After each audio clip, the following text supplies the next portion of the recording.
Do you ever see weird things happening in your PDF files? For example, are there sometimes white lines that show up in the PDF and you're not sure if they're actually going to print? Or maybe you have sometimes these really like blocky letters that show up that just kind of really annoy both you and your clients when you're trying to review any artwork. Let me show you actually how to solve those problems. Let me explain to you why they happen and then how to address those problems.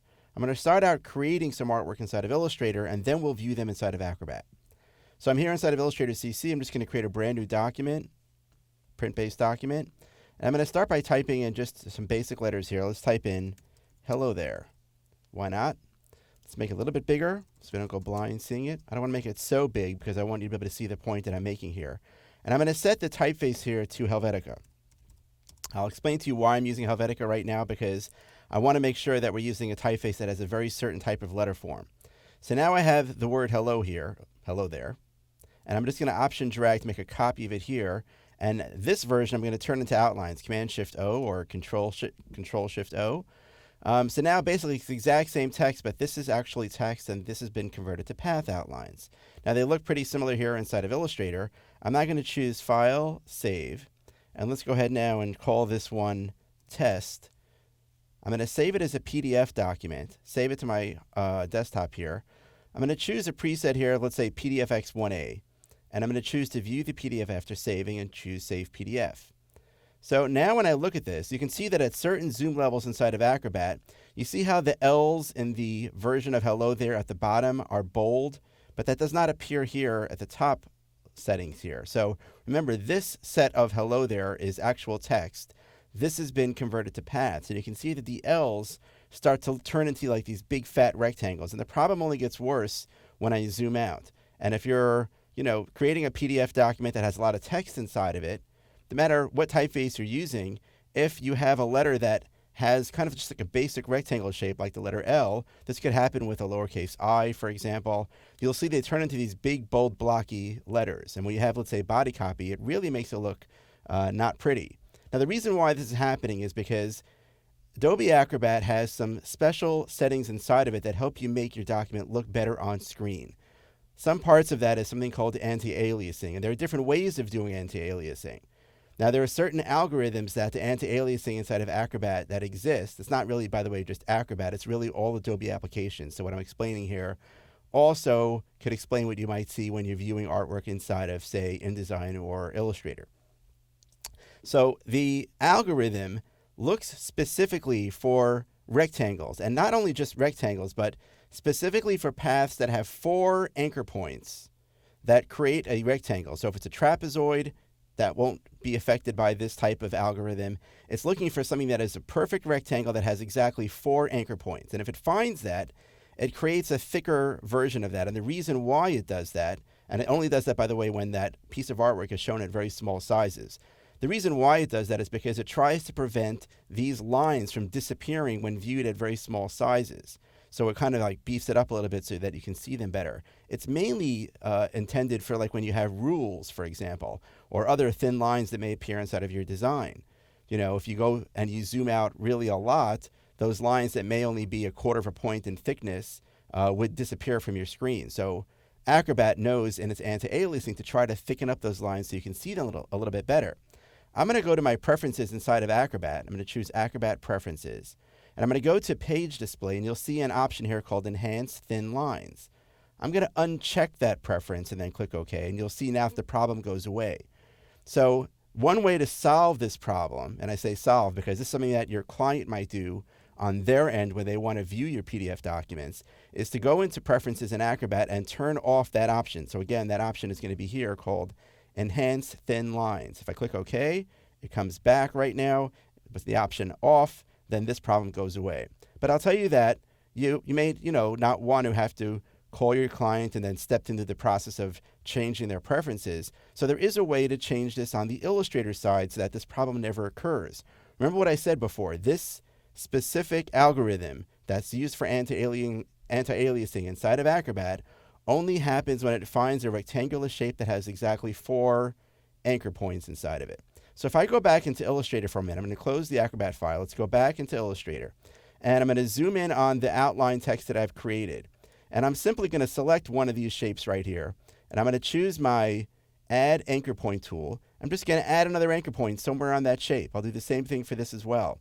So now these shapes don't have 4 anchor points, they have 5 anchor points, which means that the anti-aliasing effect will never occur on those shapes. So now if I save this file, you can see now that I'm inside of Acrobat, even with that preference setting turned on, as I zoom in or out, you won't see that big fat rectangle problem happening. And again, that's happening because I have created the shape in a way where that specific type of anti-aliasing never comes into play. So that's one issue that you may see inside of Acrobat, where certain parts get fatter, and those are 2 ways that you can solve that problem, and now you understand what is causing that problem. And I say problem kind of, and not really a real problem per se, it's a problem in how you visually see the file, but you now understand what Acrobat really is trying to do to solve a different problem.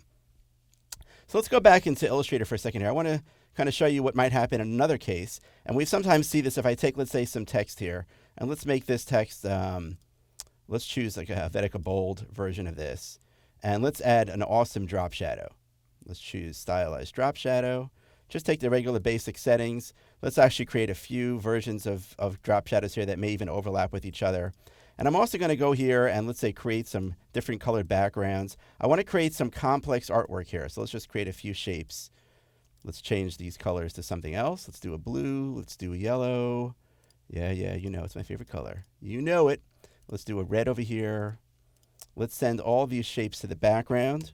And then I'm going to go ahead and go to my symbols panel. Let's pull out some of these really complex symbols like this Gerbera. And let's make a few of these here as well. Make a copy of it here. Maybe one more here. Let's take these 3 and all these shapes, send them to the back. So now what I'm creating, basically, I'm purposely trying to create a situation where I know there are some areas that are going to get rasterized, like the drop shadows here, but I have a lot of complex artwork that appears underneath those. Let me create a few more areas here where the text has some drop shadows. Great. I'm now going to go ahead and choose to save this. I'm going to choose this to save this as test2, save it as a PDF document, and I'm specifically going to choose PDFX1A 2001, which is going to create a flattened version, which means that any transparency in here is going to get flattened. So I may want to, when I'm sending this out for prepress, if this was this awesome design that I want my client to review, this is probably the best option for PDF that I should be choosing anyway. And I'm going to choose to view it after saving. Let's choose to save that PDF. So now it's going to open up inside of Acrobat. And you may sometimes see this. I'm going to zoom in a little bit. And you can see that at certain zoom levels, there are these little artifacts that appear like these white lines. You see these white lines here? These white lines, here's one that appears right across the middle of my screen right here. There's some vertical white lines. And when I look at this and I want to proof this and I want to make sure it's going to print okay, are those white lines going to show up in my printout? And when my client reviews this file, are they going to look at this and go, whoa, I'm not going to prove this because there are these white lines inside of it? How are you going to know, and how can you be assured that when you create a PDF document and you want to send it off for final approval and to print, that this document is going to print correctly without those white lines in it? So let's first understand what the white lines are.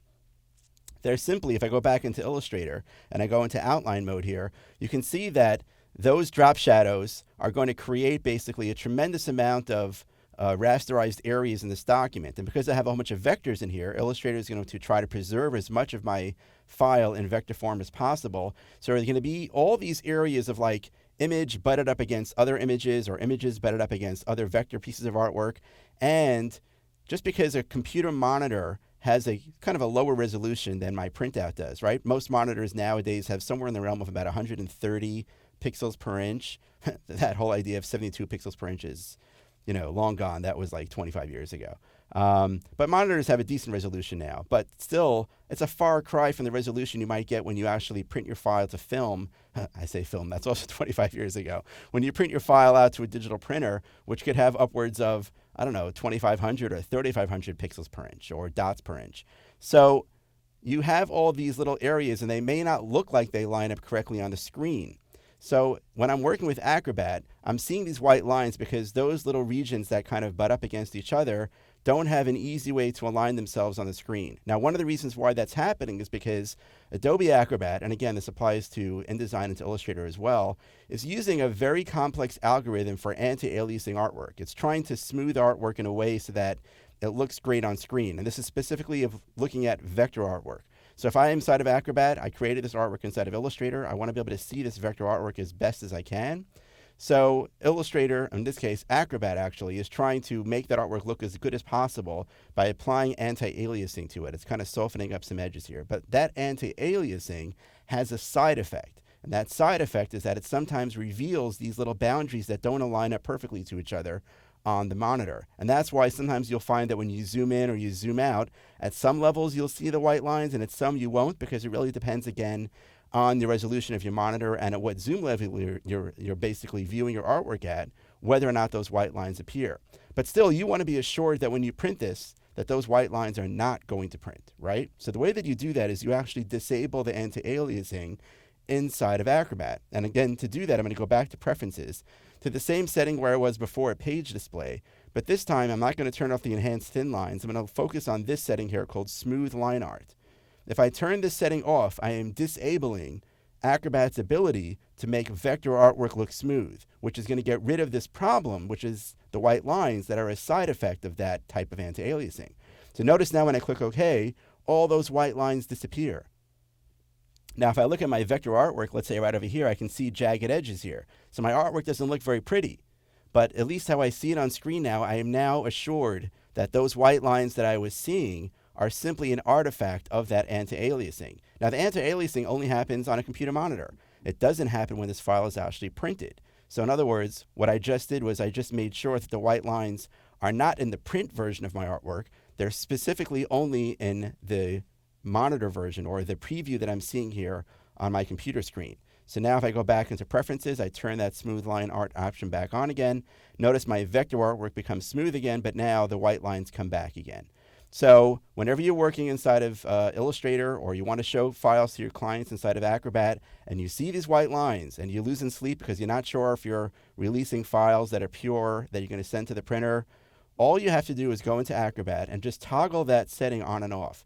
If you turn the setting off and the white lines go away, you know they're simply an artifact of the screen and they will not show up in print, and you're good to go.